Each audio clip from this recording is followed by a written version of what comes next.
Hey guys, here with Photocycling, back with another video for you today. I am going to be unboxing this brand new DSLR camera. The last time I had a DSLR camera was 5 years ago. I did a little bit of things, I don't want to go into details, but basically 5 years ago I sold all of my DSLR equipment, including a Nikon D600 and a Panasonic GH4. So now I only have this GoPro that you're watching on right now, which is a Hero 7. I've been recording all of the videos this year with this. So the last 5 years I've been dealing with just the GoPros and my phone. So I've been wanting to do a lot of photography because I travel a lot, and I decided on this DSLR. So let's unbox it and then go from there. So I got this. This is an R6, a Canon EOS R6. It does come with a lens kit, and the lens isn't the greatest lens in the world, but it's a lens nonetheless, and I wanted something simple. So out of the box I have a body and a lens to work with. The lens is a 24 to 105 f4 to f7.1. So while I unbox this, I just want to let you guys know I am not a professional photographer or videographer. I am your average consumer, and I was gonna get a very entry-level camera. I was gonna get like a Sony a6600 or a6400, I believe. I forgot the actual numbers because everything is gibberish to me. And then I was gonna get one of the Canon old DSLR cameras because that's what I'm used to. However, I wanted something that was kind of future-proof, and I wanted something that was very ergonomic in my own personal hands. And I actually went to Best Buy, held all the different cameras. I held the Sony, I held the Nikon, and I held the Canon's new mirrorless cameras. And the bodies are much smaller than the old DSLRs. So I went ahead and pulled the trigger and got this kit. Right now, Best Buy does have this, I believe, for $2,700. Normally the R6 is $2,500, and with this lens, and like I said, the lens is not the greatest, but it's a lens nonetheless. I know all the professionals are like, oh, not the greatest lens, but for us average consumers, the camera that comes with the lens for under $3,000, that is not the low end, but good enough to make half of the videos that we make. Also, along with the photographs that I'm going to be taking, this is a fairly decent deal for me. Anyways, I'm going to go ahead and unbox it now. Alright, so let's see here. In the box, cardboard. It's thin cardboard. I've opened boxes with thicker cardboard, but the box is big, and I think it's huge because of the lens kit. And so we have some warranty information. I will be filling that out and sending that in. Underneath that, it says image.canon. I'm not sure what this is. There's a QR code. I'm assuming it's an app of some sort for either the phone or the laptop or the computer to go ahead and download the photos or the videos. And first we are greeted with, or next I should say, we are greeted with a very thick manual, I should say. It comes, it's available English, French, and Spanish. So there's the instruction manual. I don't know if I'll be reading this. I'll probably Google most of the crap that I want to know in terms of how to use the camera. Then we are greeted with a plastic tray.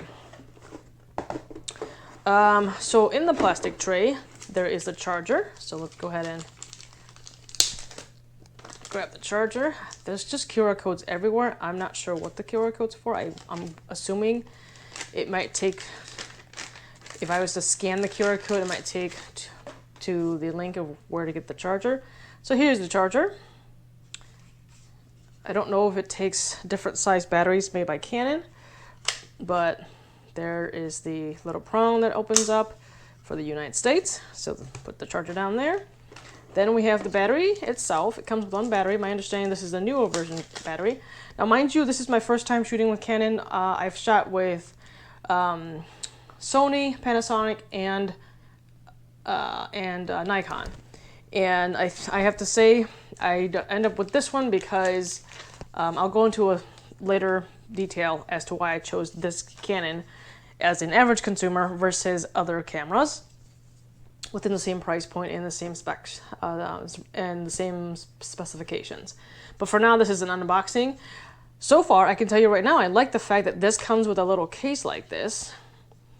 The Nikon case does come with a case, but it's not like a full bag like this. It comes with a little plastic that covers at the end of it where it covers this part of the battery. So that's the difference that I noticed so far. So that's pretty cool. So this does have a little backing like that. So I like that so far. All right, then we're gonna move the tray itself. Tray's gonna go down here. We are then greeted with a Canon strap. I normally don't use the straps, not really sure. I tried that on my old Nikon D600 with the straps and not really sure if I'm a fan of the straps. I don't think it's necessary, but what do I know?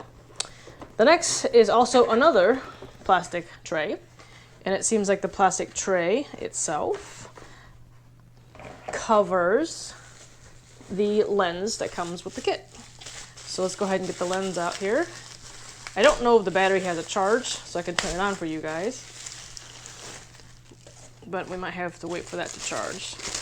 All right, and here is the lens. This is the RF mount for Canon.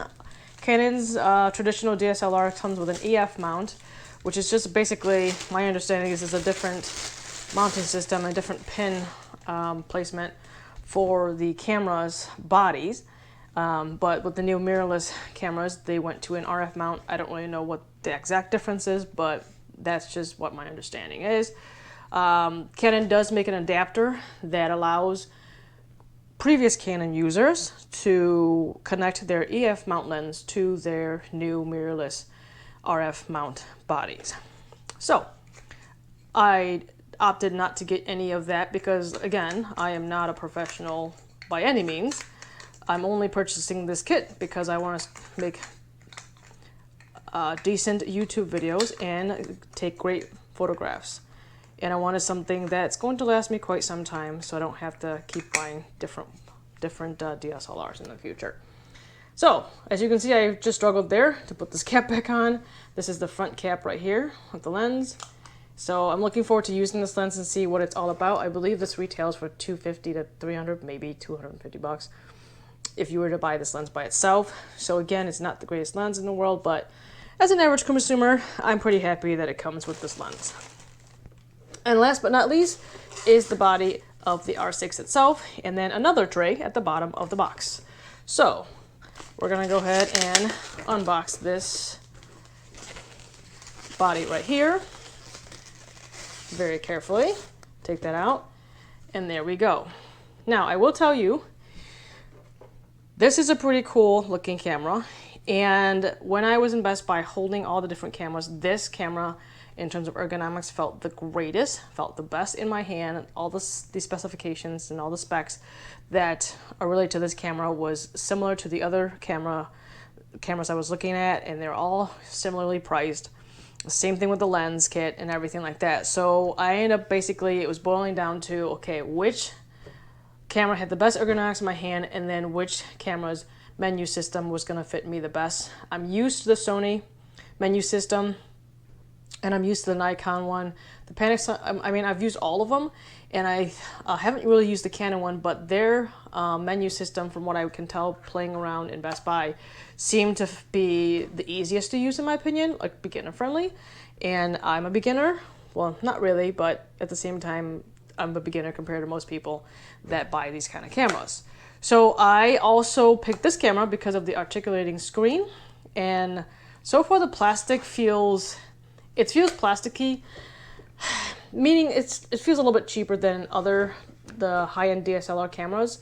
I don't know why that is, but the body itself, according to how Canon describes it, it is high-end metal on the inside of the camera, but the outside of it doesn't feel as sturdy plastic compared to their high-end DSLR cameras.